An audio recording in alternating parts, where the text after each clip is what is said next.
Un gynéco à votre écoute, une émission présentée par Joseph Lévy. Bonjour à tous, bonjour à toutes. Nous allons aborder aujourd'hui un chapitre important de la pathologie gynécologique. On rentre dans le dur d'ailleurs puisqu'on va s'entretenir du cancer du sein. Pourquoi s'entretenir de ce problème en premier? Parce que c'est un cancer très fréquent et c'est même un problème de santé nationale. En France, une femme sur 8 a fait ou fera un cancer du sein. Il s'agit donc d'une maladie extrêmement fréquente dont la prise en charge nécessite maintenant une attitude pluridisciplinaire associant tous les spécialistes de la chaîne allant du diagnostic à la thérapeutique jusqu'à la reconstruction mammaire, etc. Il est très rare avant 30 ans, mais il est souvent de pronostic plus sévère dans ces cas-là. Il est par contre beaucoup plus fréquent après la ménopause.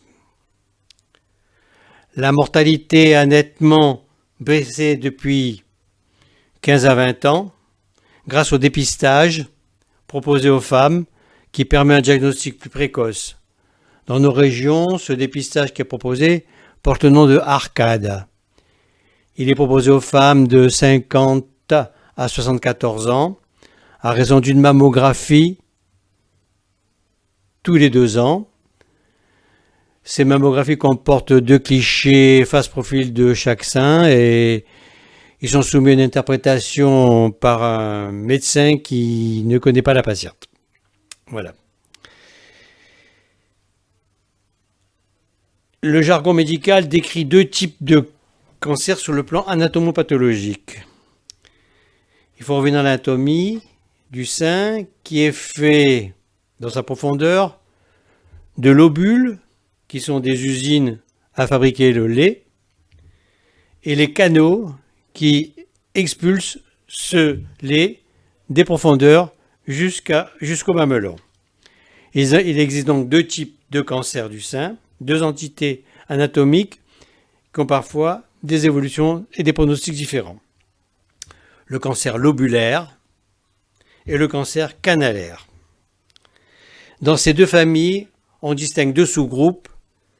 Les cancers infiltrants invasifs, c'est-à-dire ceux qui débordent de la zone d'où ils naissent, et les cancers in situ, ceux qui restent cloisonnés à l'intérieur, qui ne franchissent pas ce que l'on appelle la membrane basale.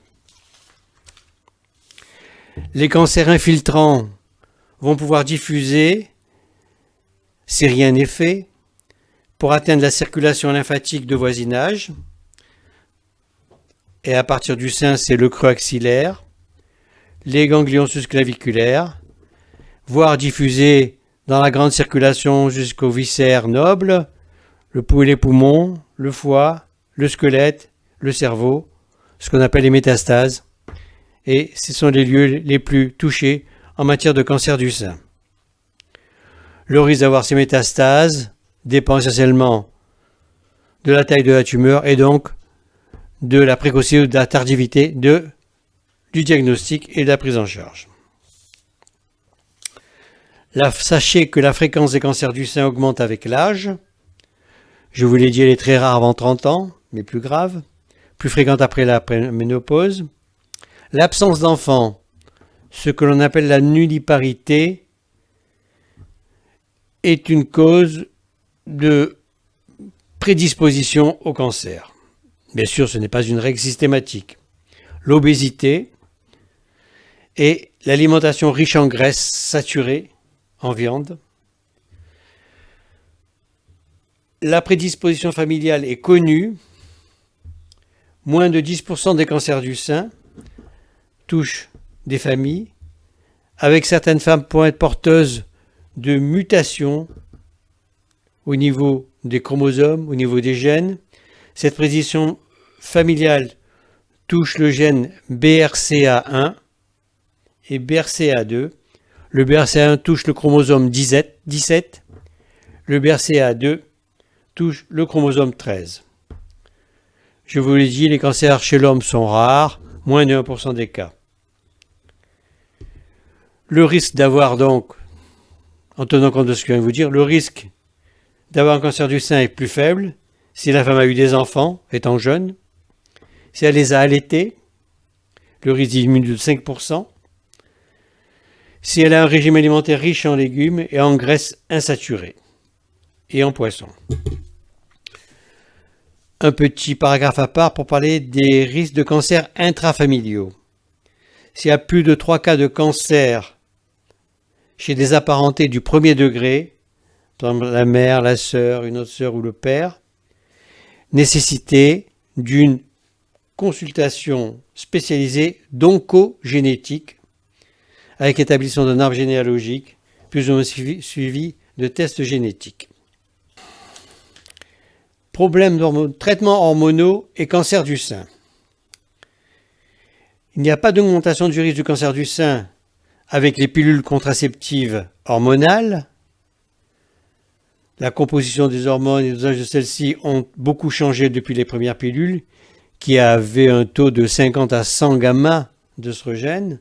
Maintenant, on se situe entre 20 et 30 gamma. Donc, aucun risque avec les pilules contraceptives.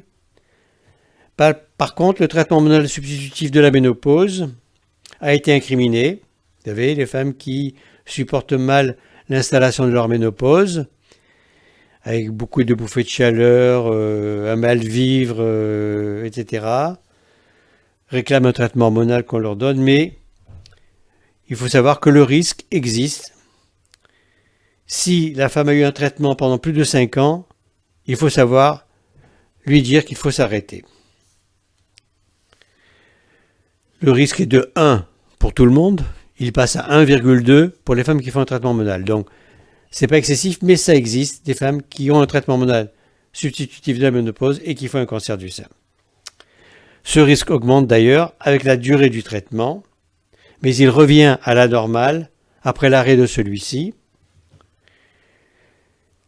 La baisse de prescription du traitement hormonal substitutif après des études américaines dès 2002 a fait baisser la fréquence du cancer du sein de près de 10%. Donc, retenir que les hormones ont un rôle dans la genèse du cancer du sein et dans leur traitement. Car le cancer du sein, qui est un cancer hormonosensible, a un meilleur pronostic s'il est hormonodépendant. À la différence des cancers du col, le cancer du sein n'a pas de cause précise. Il faut environ 10 ans pour observer un cancer du sein de 1 cm. Donc, le cancer a commencé il y a 10 ans. Plus le cancer du sein est dépisté tôt, meilleures sont les chances de guérison. On prend son temps dès le diagnostic établi pour faire le bilan complet, s'organiser pour commencer le traitement. Il n'y a pas d'urgence à proprement parler, mais la stratégie thérapeutique va se mettre en place tranquillement au sein des équipes. Le point fondamental dans le diagnostic du cancer du sein, ce sont les mammographies. Ces mammographies ont en conclusion une classification américaine qui porte les initiales de ACR pour American College of Radiology et schématiquement ça va du normal au pathologique, le cancer le plus certain. Donc on va voir ça l'un après l'autre.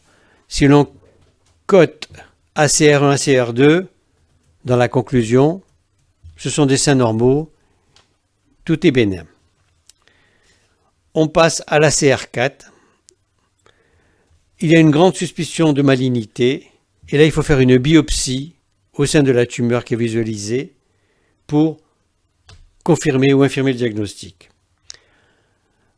Les conclusions ACR5, là dans ce cas-là, les images sont tellement parlantes, le cancer est quasi certain, on fait une biopsie pour un typage histologique nécessaire pour fixer le traitement. Revenons à la CR3. La CR3 qui se situe en la CR2 et la CR4, on ne peut pas bien se positionner avec certitude entre ce qui est bénin et ce qui peut être potentiellement malin. Ce sont des images qui prêtent à confusion et on propose à ces femmes un contrôle à 6 mois. Voilà. Quand le diagnostic est établi, on passe à une consultation d'annonce. Qu'est-ce que la consultation d'annonce? Elle fait suite à la mammographie et à la biopsie qui confirment la présence du cancer. Le résultat après la biopsie est tenu entre 2 et 7 jours. La patiente revient vers son oncologue, son chirurgien, son gynécologue, qui a pris en main son problème, pour lui exposer la situation. Et là, il se passe parfois des choses très différentes d'une femme à l'autre. Lorsqu'on annonce un cancer à une patiente, avec bien sûr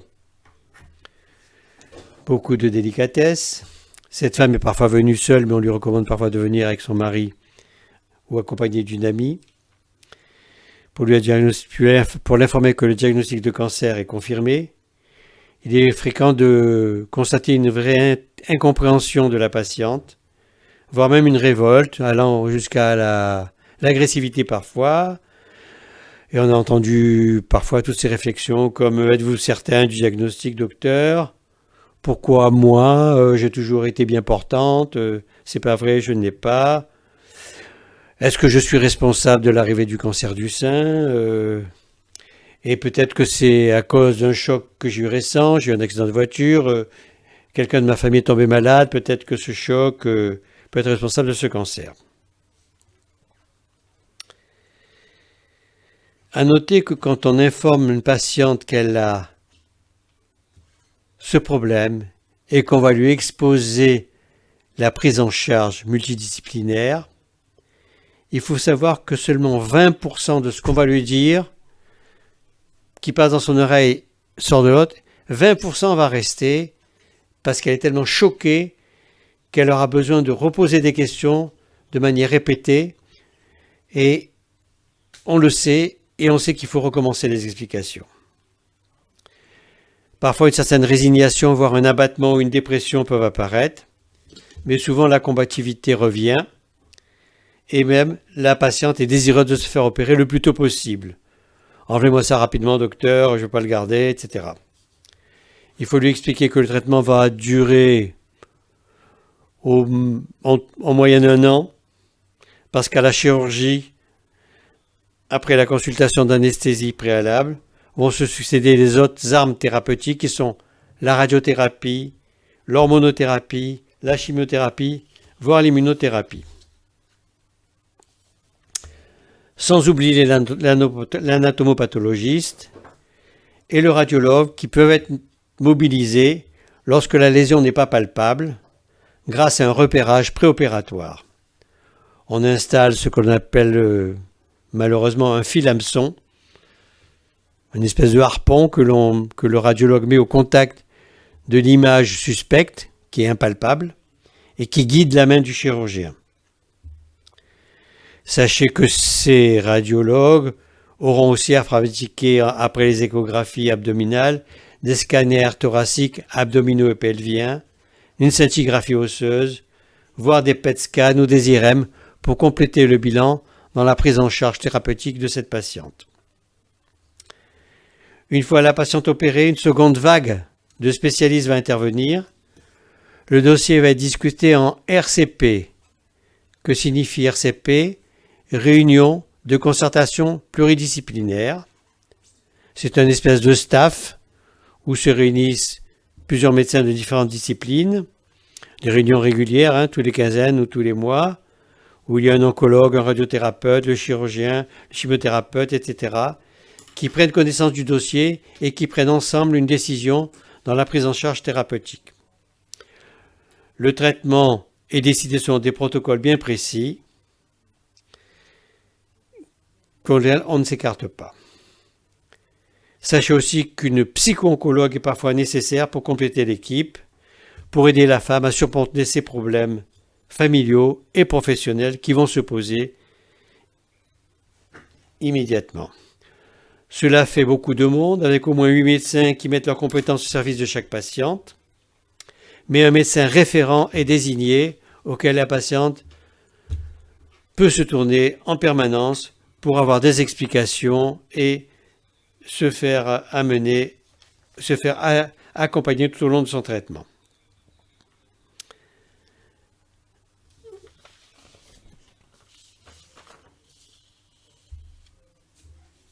Quel traitement? Alors, d'abord, le diagnostic. Parfois, la patiente consulte parce qu'elle perçoit une boule dans son sein, ou alors un pli, une ride, derrière laquelle elle peut palper une petite boule. Parfois, il peut y avoir un petit écoulement sanguinolent par le mamelon, c'est rare. La plupart du temps, de nos jours, c'est le diagnostic organisé par les mammographies systématiques qui permet de découvrir des lésions dont la patiente ne se doutait pas. Mais il arrive qu'elle sente quelque chose. Quel traitement va-t-on lui proposer?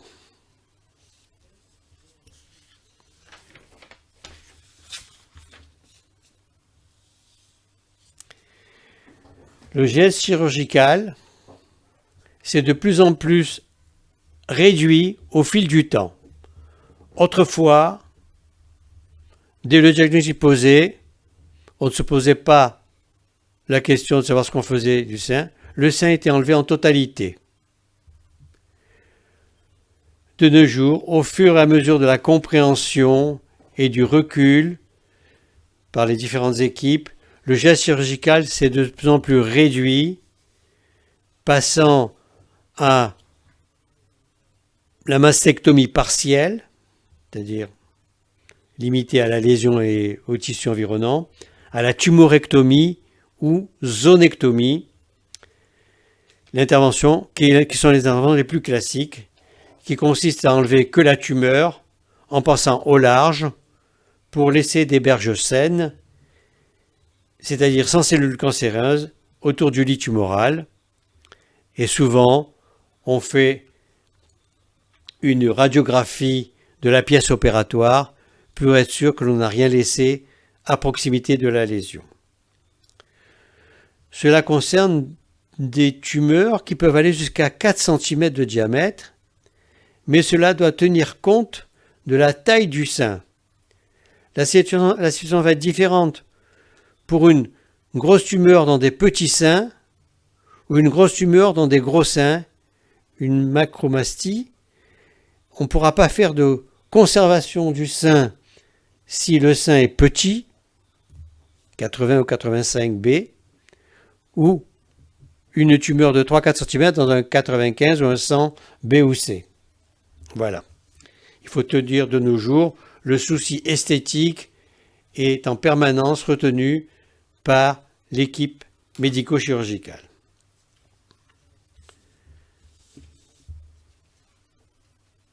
Pendant l'intervention, on évalue l'état des ganglions satellites et on fait le curage ganglionnaire dont je vous parlais après. La zonectomie, qui est un peu plus petite que la tumorectomie, ce sont des chirurgies ciblées pour de très petites lésions non palpables, comme par exemple un foyer de microcalcification. Ce n'est que la mammographie qui met en évidence un amas de microcalcifications d'aspects différents, qui n'ont pas l'air du tout bénignes et qui vont alerter.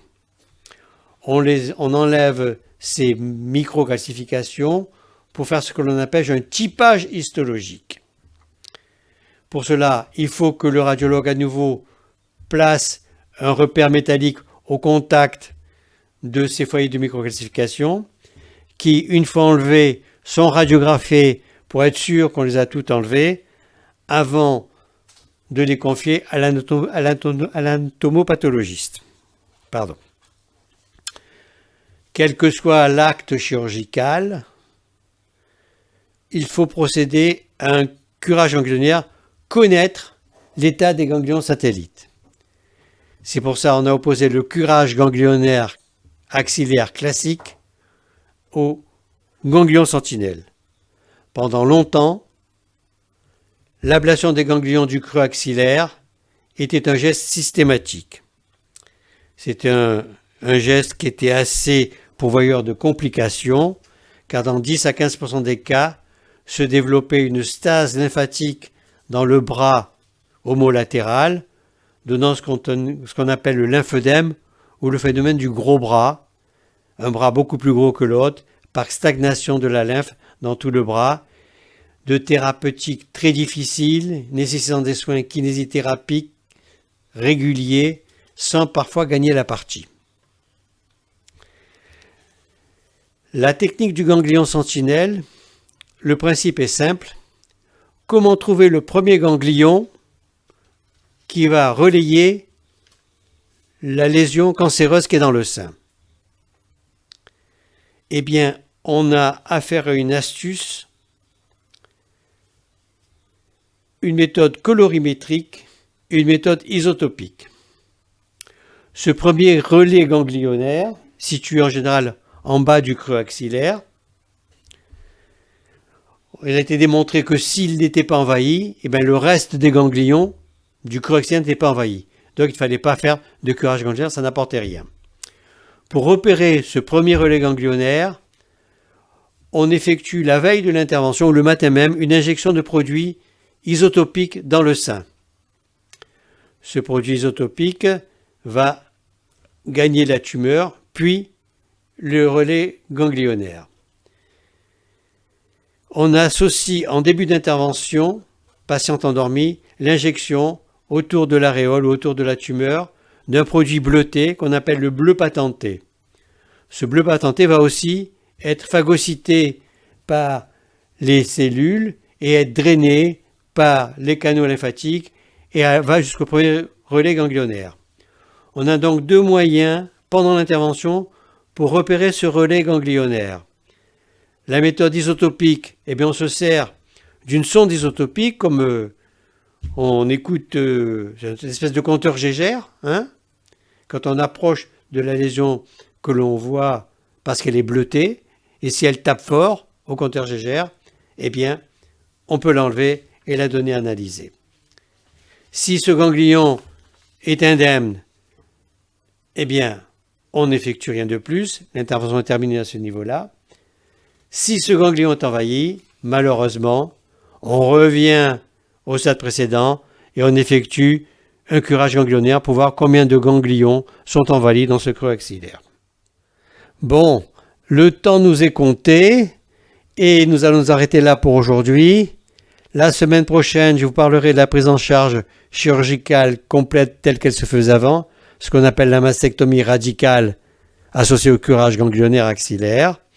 Et je vous expliquerai les autres prises en charge thérapeutiques, à savoir la chimiothérapie, la radiothérapie, l'immunothérapie, etc. Je vous parlerai bien sûr de la sexualité après le traitement par cancer du sein. Je vous remercie et à la semaine prochaine. Un gynéco à votre écoute, une émission présentée par Joseph Lévy.